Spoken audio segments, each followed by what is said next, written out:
أعوذ بالله من الشيطان الرجيم. يا أيها الذين آمنوا اتقوا الله حق تقاته ولا تموتن إلا وأنتم مسلمون. وقال النبي الأمين صلى الله عليه وسلم: والذي نفسي بيده لا يؤمن أحدكم حتى يكون هواه تبعا لما جئت به أو كما قال عليه الصلاة والسلام. সম্মানিত মুসল্লিবৃন্দ, জুমআর দিন অত্যন্ত তাৎপর্যপূর্ণ দিন, যে দিন সম্পর্কে রাসূলুল্লাহ সাল্লাল্লাহু আলাইহি ওয়াসাল্লাম বলেছেন, বিগত কওমকে এইরকম একটি দিন দেওয়া হয়েছিল, তারা এই দিনের মর্যাদা রক্ষা করতে পারেনি। আমাদেরকে এই দিন দেওয়া হয়েছে, অথচ আমরা নবী সাল্লাল্লাহু আলাইহি ওয়াসাল্লামের উত্তরসূরি হিসাবে, উম্মত হিসাবে সেই দিনের কতটুকু মর্যাদা রক্ষা করছি তা এখন বিবেচনার দাবি রাখে। মনে রাখতে হবে, জুমআর দিনে জুমআর সলাতের আগে কোনো সলাত নির্ধারিত নাই। বাড়ি থেকে গোসল করবেন, উযু করবেন, সাধ্যমতো সুগন্ধি ব্যবহার করে সলাতের উদ্দেশ্যেই মসজিদে আসবেন এবং ওয়াসাল্লা মা কুদ্দিরা লাহু, সাধ্যমতো যেটুকু সম্ভব সলাত আদায় করবেন। অতঃপর ইমামের খুতবা মন দিয়ে শুনবেন, তারপর ইমামের সাথে জুমআর 2 রাকাত সলাত আদায় করবেন। মাঝখানে কোনো কথা বলবেন না এবং এক মুসল্লি আরেক মুসল্লিকে ঘাড় ধাক্কা দিকে সরিয়ে দিয়ে জায়গা নেবেন না। তাহলে আল্লাহর রাসূল সাল্লাল্লাহু আলাইহি ওয়াসাল্লাম বলছেন, এই কাজের বিনিময়ে আল্লাহ বান্দাহর বিগত 10 দিনের গুনাহসমূহ ক্ষমা করে দেবেন। খতিব সাহেব তিনি যদি এসে মসজিদে বসেন, তাহলে তিনি অন্তত 2 রাকাত সালাত আদায় করবেন। আর যদি না বসেন, সরাসরি মিম্বরে উঠে যান, তাহলে রাসূল সাল্লাল্লাহু আলাইহি ওয়াসাল্লামের সুন্নত, তিনি হুজরা থেকে বের হয়ে এসে সরাসরি মিম্বরে উঠে যেতেন। কাজেই আমরা মুসলিম হিসাবে আমাদের প্রত্যেকটি কর্ম আল্লাহকে সন্তুষ্ট করা এবং তদীয় রাসূল মুহাম্মদ সাল্লাল্লাহু আলাইহি ওয়াসাল্লামের সুন্নাহ মোতাবেক সম্পাদন করা। যদি করতে পারি তবেই সে আমলগুলি আল্লাহর দরবারে গৃহীত হবে, আর না করতে পারলে আল্লাহ রাব্বুল আলামিনের কাছে সেটা প্রত্যাখ্যাত হবে, অগ্রাহ্য হবে, অ্যাকসেপ্ট হবে না। মুসল্লিয়ানে কেরাম, জুমআর খুতবা অত্যন্ত গুরুত্বপূর্ণ। জুমআর খুতবা, জুমআর যে আজান, যেটা একটু আগে দেওয়া হলো, খতিব মিম্বরে ওঠার পরে যে আজানটা, এই আজান দেওয়ার পরে আল্লাহ রাব্বুল আলামিন বলছেন, ফাসআউ ইলা যিকরিল্লাহ, আল্লাহর জিকির এর দিকে তোমরা দ্রুত ধাবিত হও। ওয়াজারুল বাইআ, এবং তোমাদের বেচা কিনা দুনিয়ার যত কায় কারবার আছে সব ছেড়ে দাও।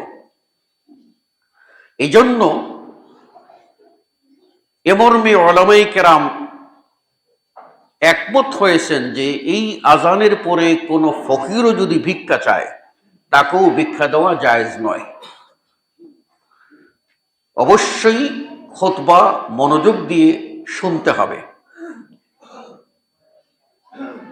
রাসূল সাল্লাল্লাহু আলাইহি ওয়াসাল্লাম বলেছেন, মান মাসাল হাসা ফাকাদ লাগা ওয়া মান লাগা ফালা জুমআতা লাহ।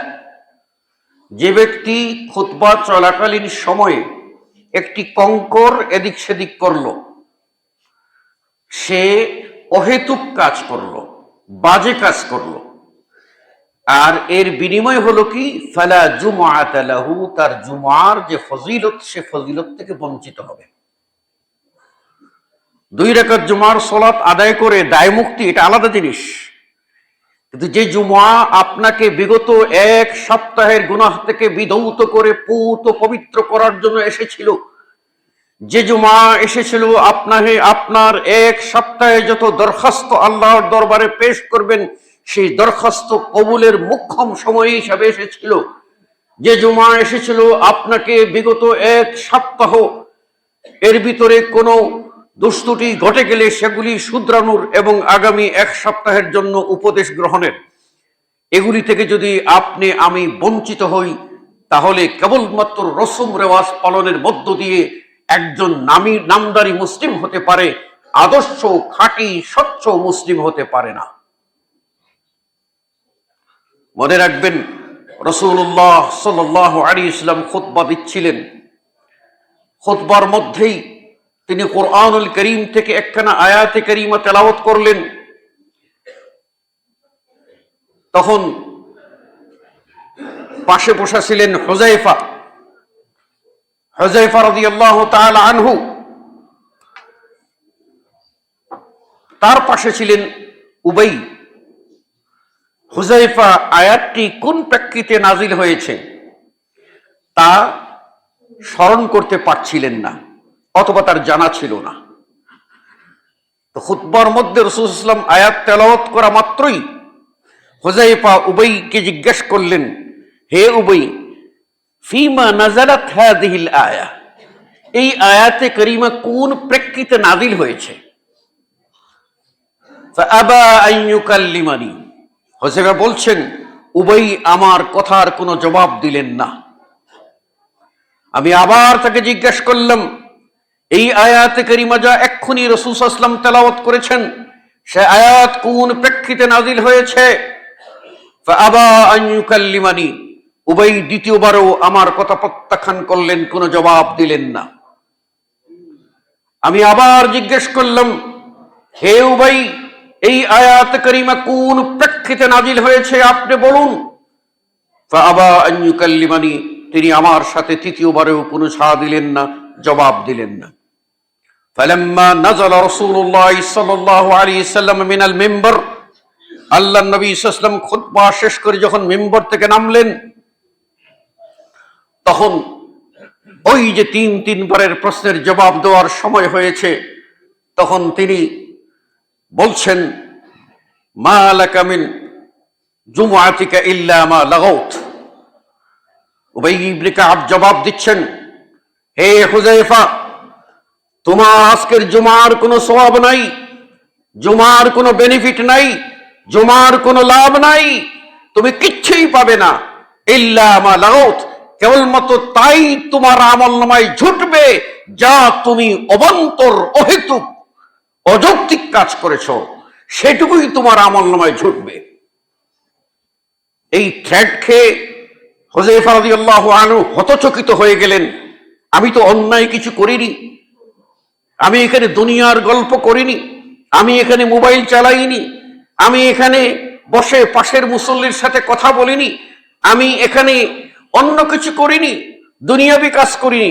আমি শুধু একখানা আয়াতে কারীমা রাসূল সাল্লাল্লাহু আলাইহি ওয়াসাল্লাম তেলাওয়াত করেছিলেন, তার নাজিল হওয়ার প্রেক্ষাপট সম্পর্কে আমি একটু জিজ্ঞাসা করেছিলাম, ইলম সম্পর্কেই তো জিজ্ঞাসা করেছিলাম। তারপরেও কেন উবাই বললেন এটা লঘু হয়েছে, এটা বাজে কাজ হয়েছে, এটা অন্যায় হয়েছে, আমার কোনো সওয়াব হবে না, এটা তিনি মেনে নিতে পারলেন না। কষ্ট তো স্বাভাবিক। ফালাম্মান সারাফা রাসূলুল্লাহ সাল্লাল্লাহু আলাইহি ওয়াসাল্লাম মিনা সালাহ, আল্লাহ নবী সাল্লাল্লাহু আলাইহি ওয়াসাল্লাম সালাত আদায় করলেন, 2 রাকাত সালাত থেকে সালাম ফিরালেন। সালাম ফিরানোর পরে হুযায়ফা কাছে চলে গেলেন, গিয়ে বলেন, ইয়া রাসূলুল্লাহ, আপনি একখানা আয়াতে কারীমা খুতবায় তেলাওয়াত করেছিলেন, এই আয়াতের শান নজুল সম্পর্কে আমি জিজ্ঞাসা করেছিলাম উবাইকে, উবাই তিনি আমার কথা কোনো জবাব দেন নাই। আপনি যখন মিম্বর থেকে নামলেন, নামার পরে তিনি বললেন, আমার নাকি কোনো জুমার কোনো বেনিফিট নাই, জুমার কোনো ফলাফল আমি পাবো না, আমি নাকি একটা লঘু কাজ করেছি, আমি নাকি একটা বাজে কাজ করেছি। তখন রাসূল সাল্লাল্লাহু আলাইহি ওয়াসাল্লাম বললেন, সাদাকা উবাই, শুনে রাখো হুযায়ফা, উবাই যা বলেছে তা সঠিক বলেছে। এটাই হলো ইসলাম। আর আমাদের ইসলামটা হচ্ছে গতানুগতিক, সামাজিক, লৌকিকতাপূর্ণ। কোরআন কি বলে, হাদিস কি বলে, এটা নয়, বরং দেশাচার, লুকাচার, কালচার, এটাকে আমরা অগ্রাধিকার দিয়ে ইসলামকে আমাদের মন মতো করে নিয়েছি, ইসলামকে ইসলামের মতো বুঝতে চেষ্টা করিনি। জুমার সালাত অত্যন্ত গুরুত্বপূর্ণ সালাত। এই সালাতে আমাদের উদাসীনতা, অন্যান্য ওয়াক্তের বেলায় তো কোনো বালাই নাই, তাহলে আমরা কিসের মুসলিম? গত মাস চলে গেল রজব মাস, এটা হলো শাবান মাস, আসতেছে রমাদানুল মুবারক। রজব মাসে একদল রজবীরা ব্যস্ত, তারা ব্যস্ত হয়ে পড়লেন। আল্লাহর নবী যা করেননি, সাহাবায়ে কেরাম যা করেননি, আল্লাহ যা করতে বলেননি, রাসূল যা করেননি, এমন নিজে মনে করলেন এর চেয়ে বেশি করা দরকার। এই বেশি করা থেকে চিন্তা করে তারা নিজেরা তথাকথিত শবে মেরাজ পালন করলেন। মেরাজের রাত্র নিজেরা নির্ধারণ করে নিলেন, অথচ আল্লাহ রাসূল সাল্লাল্লাহু আলাইহি ওয়াসাল্লাম মেরাজে গিয়েছিলেন তা সত্য, তার উপরে ঈমান আনা হলো ফরজ। কোরআনের আয়াত দ্বারা এবং বিশুদ্ধ হাদিস দ্বারা মেরাজ প্রমাণিত। ইমাম ইবনে কাসির রাহিমাহুল্লাহ তিনি উল্লেখ করেছেন যে মেরাজের ঘটনা এত অধিক সংখ্যক রাবী বর্ণনা করেছেন যে সর্বকালে সংখ্যা এত অধিক ছিল যে তারা একটি মিথ্যার উপরে একমত হবেন এই কথা কোনোদিনও কল্পনা করা যায় না। কাজেই মুতাওয়াতির হাদিস দ্বারা প্রমাণিত মেরাজের প্রতি বিশ্বাস করা হলো ওয়াজিব, আর মেরাজকে ইনকার করা, অস্বীকার করা হলো কুফরি। রাসূল সাল্লাল্লাহু আলাইহি ওয়াসাল্লামকে আল্লাহ মেরাজ দিয়েছিলেন, এটা রাসূল সাল্লাল্লাহু আলাইহি ওয়াসাল্লামের জন্য আল্লাহর পক্ষ থেকে হাদিয়া, রাসূল সাল্লাল্লাহু আলাইহি ওয়াসাল্লামের জন্য আল্লাহর পক্ষ থেকে সান্ত্বনা। কিসের সান্ত্বনা? আল্লাহ নবী সাল্লাল্লাহু আলাইহি ওয়াসাল্লামের জন্য সামাজিকভাবে নিরাপত্তা, আরব মুশরিকদের সেই ষড়যন্ত্রের মোকাবেলা করে রাসূল সাল্লাল্লাহু আলাইহি ওয়াসাল্লামকে আশ্রয় প্রশ্রয় দিয়েছিলেন রাসূল সাল্লাল্লাহু আলাইহি ওয়াসাল্লামের চাচা আবু তালেব। সেই আবু তালেব মারা গেলেন, কে রাসূল সাল্লাল্লাহু আলাইহি ওয়াসাল্লামকে সান্ত্বনা দেবে? সেই লোকটি নাই।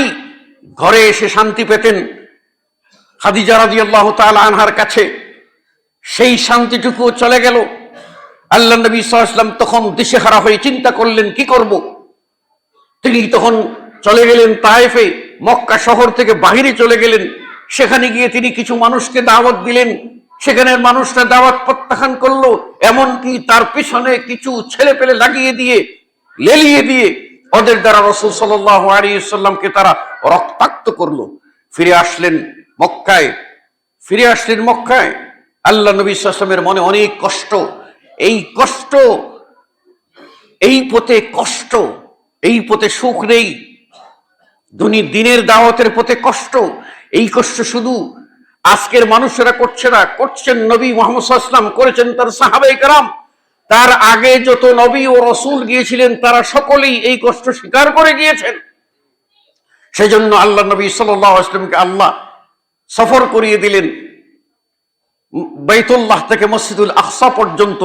সেখানে সমস্ত নবী, যত নবী ও রাসূল আল্লাহ দুনিয়াতে পাঠিয়েছিলেন, সব নবীকে উপস্থিত করে তাদের সাথে বিশ্বনবী মুহাম্মদুর রাসূলুল্লাহ সাল্লাল্লাহু আলাইহি ওয়াসাল্লামের সম্মেলন করিয়ে দিলেন যে হে নবী, দেখো তুমি শুধু কষ্ট করেনি, তোমার আগে যারা চলে গেছে সবাই সে কষ্ট স্বীকার করেছে।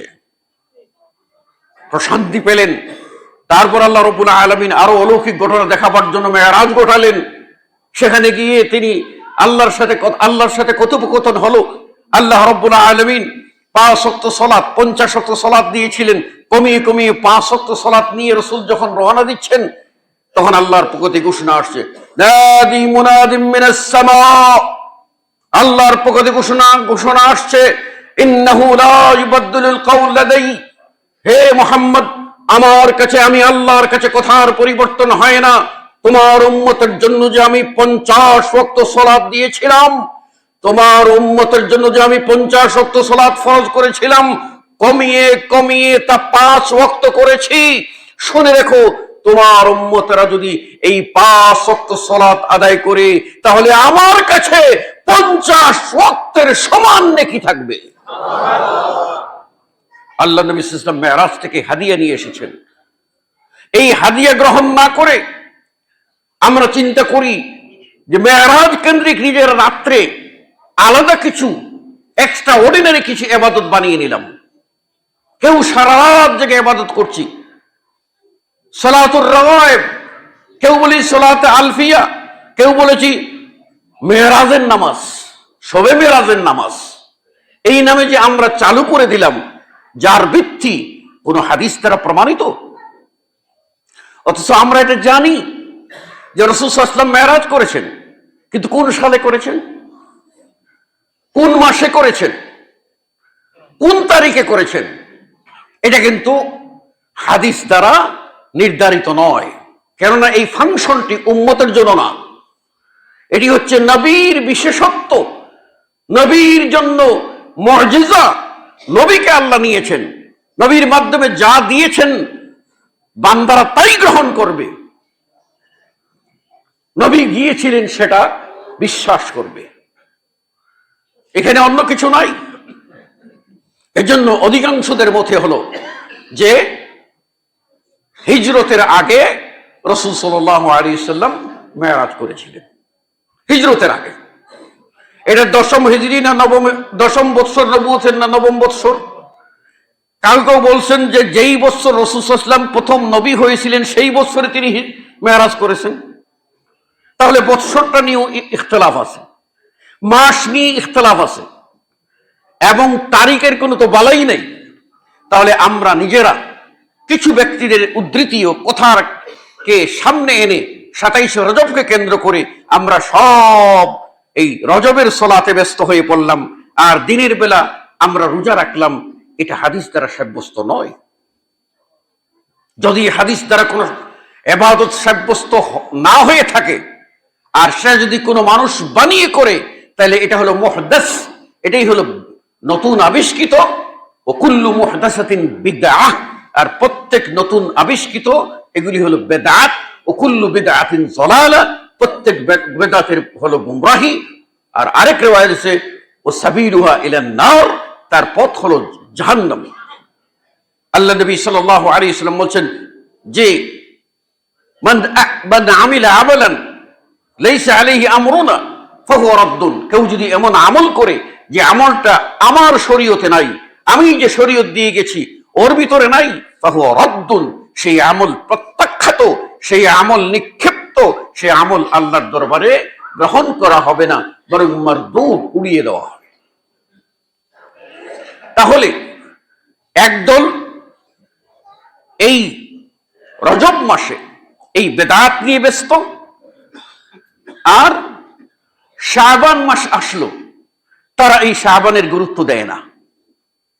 শাবান আসলো যে গুরুত্বের অংশটুকু, সেটুকুতে গুরুত্ব দেয় না। এই জন্য বুখারী ও মুসলিমে হাদিস রয়েছে, আয়েশা রাদিয়াল্লাহু তাআলা আনহা বলেছেন যে মাস্তাকমালা রাসূলুল্লাহ সাল্লাল্লাহু আলাইহি ওয়াসাল্লাম শাহরান, আল্লাহ নবী সাল্লাল্লাহু আলাইহি ওয়াসাল্লাম সিয়াম দ্বারা পরিপূর্ণ 1 মাস সিয়াম পালন করেননি, ইল্লা রমাদান, কেবলমাত্র রমাদান মাসে পরিপূর্ণ 1 মাস সিয়াম পালন করেছেন।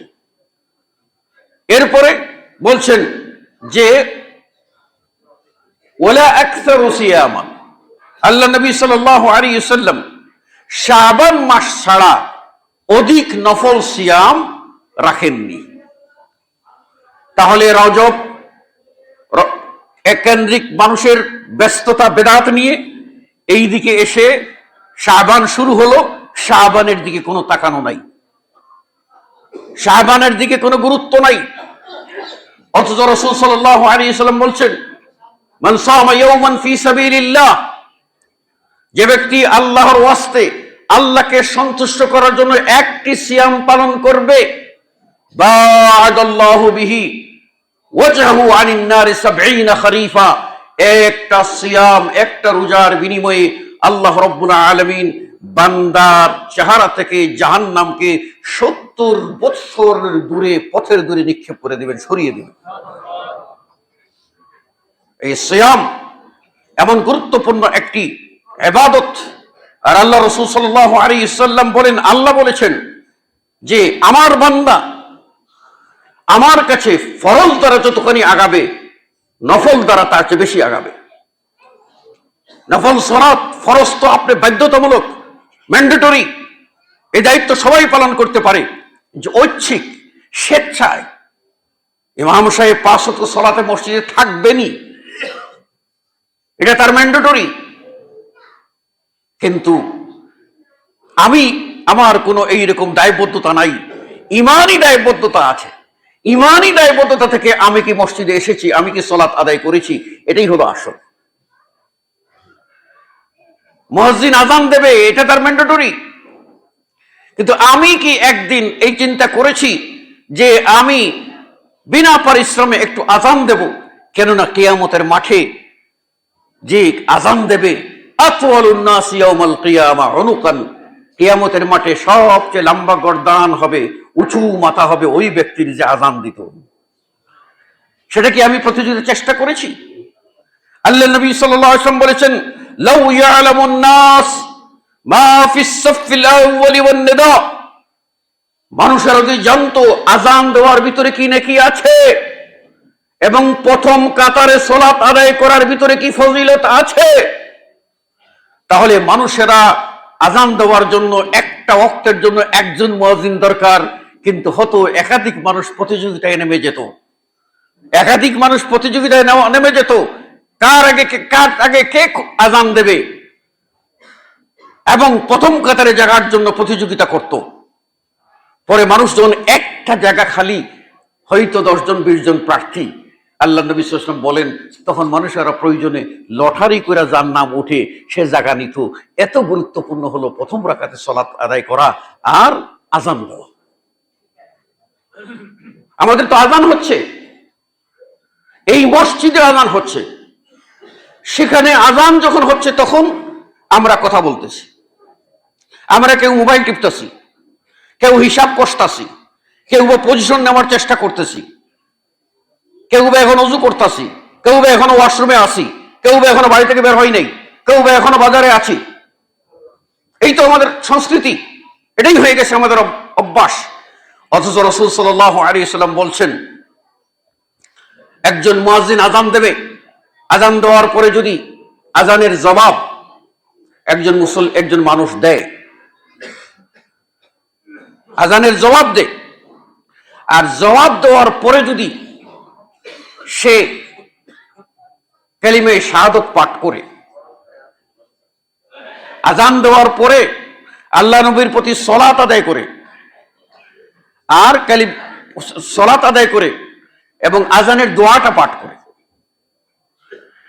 সালাত আল্লাহ নবীর পড়ে আর আযানের দোয়া পাঠ করে, দোয়ার মধ্যে কি ওয়াতি মুহাম্মাদাল ওয়াসিলাতা ওয়াল ফাযিলা, এই দোয়াটা বলবে, আল্লাহ নবী সাল্লাল্লাহু আলাইহি ওয়াসাল্লাম বলেন যে হাল্লাত লাহু শাফাআতি ইয়াউমাল কিয়ামাহ, এই ব্যক্তি যে আযানের জবাব দিয়েছে আর আমার প্রতি সালাত ও সালাত পেশ করে আমার জন্য জান্নাতের ওসিলা নামক স্থানটি দোয়া করেছে, তার জন্য কিয়ামতের দিনে সুপারিশ করা আমার জন্য এটা কর্তব্য হয়ে যাবে। তাহলে আমরা এই গুরুত্বপূর্ণ ইবাদতগুলি কি করি? আমরা মনে করি যে আমরা মুসলিম, আমরা মনে করি আমরা এমন মুসলিম, নিজেদেরকে আহলুল হাদিস বলি, কোরআন সুন্নাহর অনুসারী বলে দাবি করি, আমরা স্বতন্ত্র মুসলিম, আমাদের আকীদা কোরআন সুন্নাহর ভিত্তি বলে, আমাদের আমল রাসূল সাল্লাল্লাহু আলাইহি ওয়াসাল্লামের তরিকা মোতাবেক, রাসূলের তরিকার বাহিরে না, আমাদের জীবন কর্ম কোরআন সুন্নাহর আলোকে, এর বাহিরে না। এটা শুধু দাবি না বাস্তবতা? যদি বিচার করি, বলি যে এটা দাবি কেবলমাত্র, তাহলে প্রত্যেকেই যেমন খুশি তেমন সাজেন। আর যদি সেটা হয়ে থাকে সত্যিকার অর্থেই বাস্তবতা, যে আমরা অবশ্যই কোরআন বা সুন্নাহের অনুসারী, তাহলে আমাদের মর্যাদা কি জানেন? আল্লাহ নবী সাল্লাল্লাহু আলাইহি ওয়াসাল্লাম বলছেন, আমার উম্মতরা ৭৩ দলে বিভক্ত হবে, কুল্লুহুম ফিন্নার, সবাই জাহান্নামে যাবে, ইল্লা ওয়াহিদা, কেবলমাত্র একটি দল জান্নাতে যাবে। সাহাবারা জিজ্ঞাসা করলেন, মান হুম ইয়া রাসূলুল্লাহ, কারা সে একটি দল জান্নাতে যাবে? আল্লাহ নবী সাল্লাল্লাহু আলাইহি ওয়াসাল্লাম কোন দলের নাম নেন নাই, কোন জাতির নাম নেন নাই, কোন গোষ্ঠীর নাম নেন নাই, কোন দেশ বা অঞ্চলের কোন ভৌগোলিক স্থানের নাম নেন নাই। আল্লাহ নবী সাল্লাল্লাহু আলাইহি ওয়াসাল্লাম একটা ফর্মুলা বলে দিয়েছেন, বলছেন, মা আনা আলাইহি আল-ইয়াউমা ওয়া আসহাবি, আজকের এই দিনে আমি নবী মুহাম্মদ যে দিনের উপরে আছি, যে মানহাজের উপরে আজ আছি, যে স্কুল অফ থটের উপরে আছি, যে সিলেবাসের উপরে আছি, যে আদর্শের উপরে আছি, যে সুন্নতের উপরে আছি, এই এবং আমার সাহাবারা আছেন, এটার উপরে যে বা যারা থাকবে তারাই জান্নাতি দল হবে, তারাই জান্নাতি দল হবে। আল্লাহ নবী সাল্লাল্লাহু আলাইহি ওয়াসাল্লাম একদা বের হলেন, সাহাবারা বসে আছেন। এই সময় আল্লাহ নবী সাল্লাল্লাহু আলাইহি ওয়াসাল্লাম একদল মুমিনের প্রশংসা করলেন, বলেন যাদের ঈমান বড় আশ্চর্যের হবে, চমৎকার ঈমান, সেই ঈমানদারের ঈমানের প্রশংসা করলেন। এবং আল্লাহ নবী সাহাবাদের জিজ্ঞাসা করলেন, কারা, বলো তো দেখি। সাহাবারা পরস্পরে আলোচনা করতে লাগলেন, কারা সেই ঈমানদার, কারা সেই আশ্চর্য চমৎকার ঈমানের অধিকারী। তারা পরস্পরে বলা বলি করতে লাগলেন, বললেন, এই ঈমান যদি হয় তাহলে ফেরেশতাদের ঈমানই সেই রকম চমৎকার হবে। কথা তো যুক্তি আছে, ফেরেশতাদের ঈমানই চমৎকার হবে।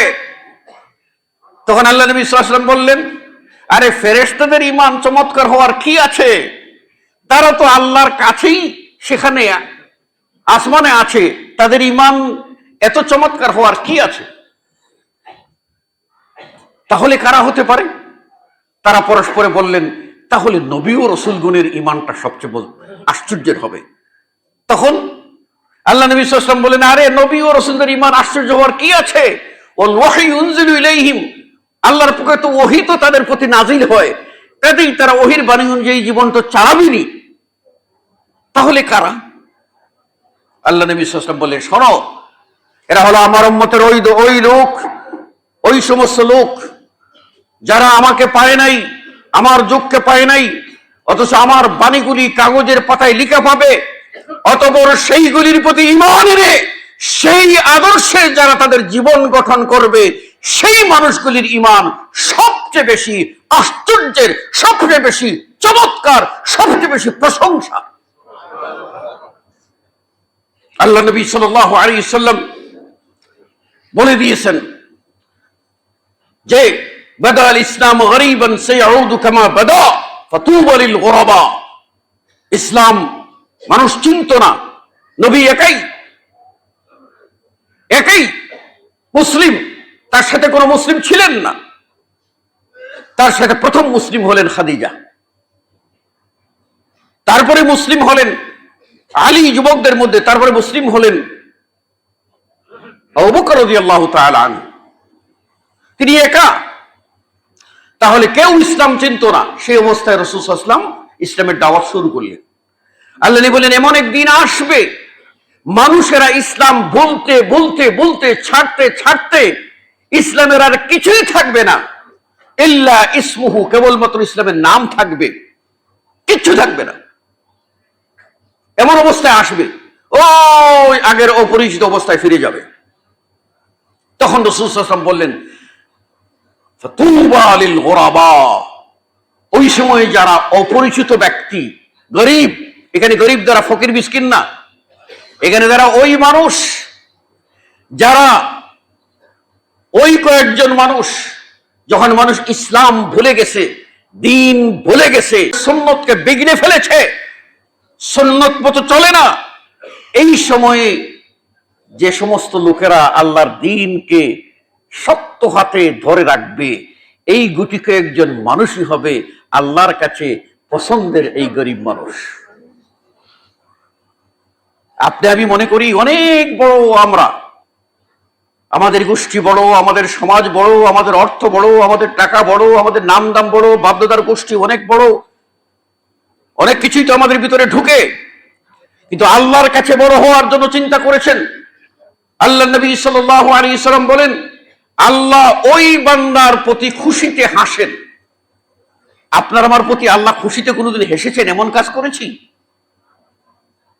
এমন আত্মবিশ্বাস আছে, কনফিডেন্স আছে?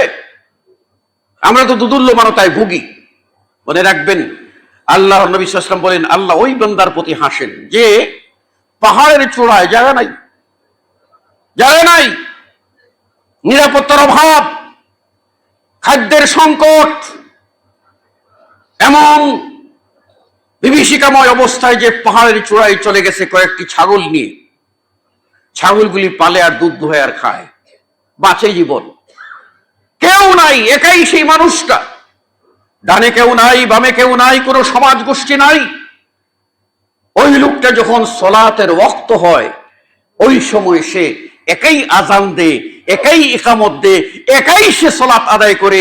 সেই লোকের সলাত দেখে আল্লাহ খুশিতে হাসে। তাহলে কিসের ইমানদার আমরা হলাম? কিসের ইমানদার আমরা হলাম? আমাদের চিন্তা করতে হবে। আমরা যদি সেই রকম হয়ে থাকি, তাহলে আমাদেরকে কোরআন সুন্নাহ আঁকড়ে ধরার চেষ্টা করতে হবে।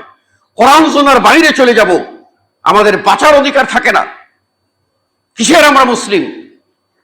ইয়ামান থেকে রাসূল সাল্লাল্লাহু আলাইহি ওয়াসাল্লামের কাছে আলী রাদিয়াল্লাহু তাআলা আনহু কিছু সম্পদ পাঠালেন, গনিমতের মাল। আল্লাহ নবী সাল্লাল্লাহু আলাইহি ওয়াসাল্লাম সেগুলি বন্টন করতে লাগলেন, আল্লাহ নবী বন্টন করে দিতে লাগলেন। ওই রকম একটা ছোপা আত্মগোপনকারী, তার নাম হলো যুল খুয়াইসির। সে কুফরি লুকিয়ে রেখেছে, মুনাফিকি লুকিয়ে রেখেছে, আর বাহ্যিকভাবে সে মুসলিম সেজে রাসূল সাল্লাল্লাহু আলাইহি ওয়াসাল্লামের মজলিসে আল্লাহ নবী বন্টন করলেন, ইনসাফপূর্ণ বন্টন।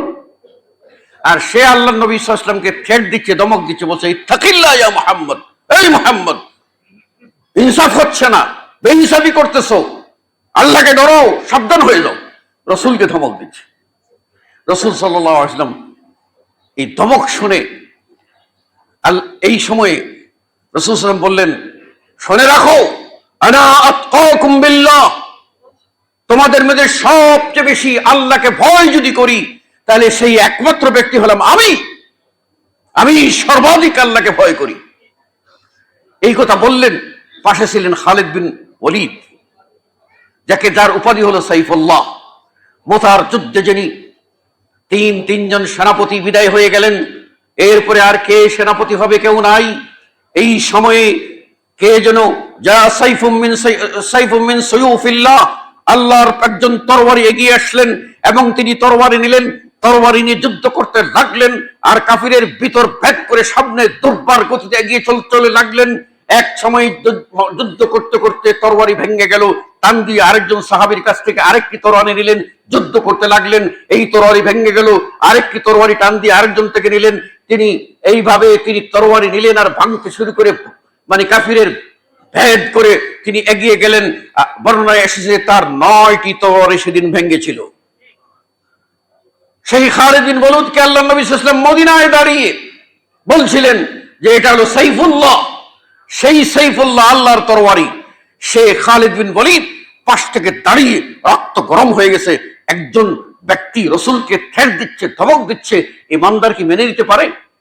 তিনি তখন ওখান থেকে বলছেন, দানি ইয়া রাসূলুল্লাহ আযরিবু উনুকা, দানি ইয়া রাসূলুল্লাহ আযরিবু উনুকা, হে আল্লাহর রাসূল, আমাকে অনুমতি দেন, এই লোকটার গর্দানটা উড়িয়ে দেই।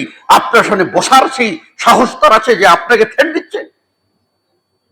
রাসূল সাল্লাল্লাহু আলাইহি ওয়াসাল্লাম তিনি নিজে ছিলেন রাহমাতুল লিল আলামিন, ক্ষমাপরায়ণ। তিনি বললেন, দাউহু লাআল্লাহু ইউসাল্লি, ছেড়ে দাও, হয়তো সে সালাত আদায় করে, ছেড়ে দাও। ক্ষমা করে দিলেন। আহলুল হাদিস তারাই, কোরআন সুন্নাহর অনুসারী তারাই, যারা জীবনের প্রতিটি ক্ষেত্রে কোরআন ও সুন্নাহকে সর্বোচ্চ অগ্রাধিকার দেয়। দলিল পেয়ে গেছে, কারো কোনো কথা মানে না। দলিল পেয়ে গেছে, কারো কোনো কথা মানে না।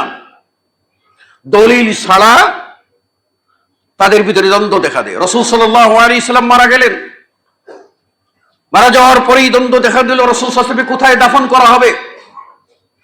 একদল বলল মক্কায় জন্মগ্রহণ করেছেন, সেই মক্কায় নিয়ে তাকে দাফন করতে হবে। আরেক দল বলল না, হিজরত করে মদিনায় আসছেন, আমাদের সেই কেন্দ্রীয় গোরস্থান বাকি আল গরকদ, যেটাকে মানুষ বলে জান্নাতুল বাকি, না, বাকি আল গরকদ মদিনার কেন্দ্রীয় কবরস্থান, সেখানেই তাকে দাফন করতে হবে। তখন আরেক দল বলল না না না, আল্লাহ নবী সাল্লাল্লাহু আলাইহি ওয়াসাল্লামকে আমরা ফিলিস্তিনে নিয়ে যাব, যেখানে অধিক সংখ্যক নবী, তার বেশি নবীদের কবর সেখানে আছে, সেখানে নিয়ে যাব। দ্বন্দ্ব দেখা দিল। তার মধ্যে আল্লাহ নবীর সাহাবী বললেন না, আমি রাসূল সাল্লাল্লাহু আলাইহি ওয়াসাল্লামকে বলতে শুনেছি, আল্লাহ নবী সাল্লাল্লাহু আলাইহি ওয়াসাল্লাম বলেছেন নবীরা যেখানেই মারা যান সেখানেই তাদেরকে দাফন করতে হবে। আয়েশার হুজরায় মারা গেলেন, আয়েশাকে বললেন চাটাইটা একটু গুছিয়ে নাও, যে জায়গায় রাসূল মারা গেছেন এই অর্ধেকটা জায়গা ছেড়ে দাও, এখানেই রাসূল সাল্লাল্লাহু আলাইহি ওয়াসাল্লামের কবর দেওয়া হলো। হাদিস এসেছে, দ্বন্দ্ব শেষ। হাদিস এসেছে, দ্বন্দ্ব শেষ। এইদিকে ওমর রাদিয়াল্লাহু তাআলা আনহু তো গরম হয়ে গেলেন, সেটাও তো আপনারা জানেন। কেউ যদি বলে আল্লাহ নবী সাল্লাল্লাহু আলাইহি ওয়াসাল্লাম মারা গেছেন, তাকে গর্দান উড়িয়ে দেব। আবু বকর রাদিয়াল্লাহু তাআলা ঘরে আসলেন, খবর পেয়ে ঘরে ঢুকলেন এবং সেখানে চাদর দিয়ে মুখ ঢাকা ছিল। তিনি ঘরে ঢুকলেন, চাদর সরিয়ে দেওয়া হলো, আল্লাহ নবীর চেহারা মুবারকের উপরে তিনি কপালে চুম্বন দিলেন। কপালে চুম্বন দিলেন, বললেন ইয়া রাসূলুল্লাহ। সামনে আছেন তো রাসূল, দূর থেকে বলা যাবে না, সামনে রাসূল, রাসূলের দেহ পড়ে আছে। ইয়া রাসূলুল্লাহ, আপনি যতদিন আমাদের সামনে জীবিত ছিলেন যেই রকম সম্মান আপনাকে আমরা দিয়েছি, বলার পরেও আমরা সেইভাবে সম্মান দিয়ে আপনার সুন্নতকে আঁকড়ে ধরব। তারপরে তিনি বের হইলেন, দেখলেন মানুষটা এলোমেলো হয়ে আছে, সংক্ষুব্ধ জনতা, রাসূলের মৃত্যুর সংবাদ মেনে নিতে কষ্ট হচ্ছে। রাসূল আমাদের কাছ থেকে চলে যাবেন, কে আমাদের ফায়সালা দেবে? কার কাছে আমরা সান্ত্বনা পাবো? কার কাছে মাসালা জিজ্ঞাসা করব? কোথায় যাব? তখন আবু বকর রাদিয়াল্লাহু তাআলা উঁচু জায়গা একটু দেখলেন, সেখানে গিয়ে দাঁড়ালেন। উঁচু জায়গায় আবু বকর দাঁড়ানো দেখে সব আস্তে আস্তে আবু বকরের দিকে লোকজন আসতে লাগলো। আবু বকর রাদিয়াল্লাহু তাআলা কোরআনের একখানা আয়াত তেলাওয়াত করলেন। তিনি বললেন,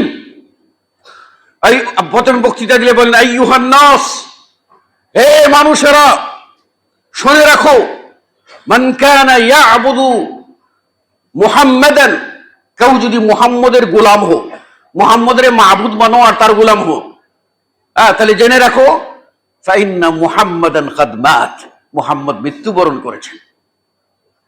ওমান কানা ইয়াবুদুল্লাহ, যে আল্লাহর ইবাদত করো, ফাইন্নাল্লাহ হাইয়ুন, আল্লাহ হলেন যার কোনো ক্ষয় নাই, তিনি আছেন, থাকবেন।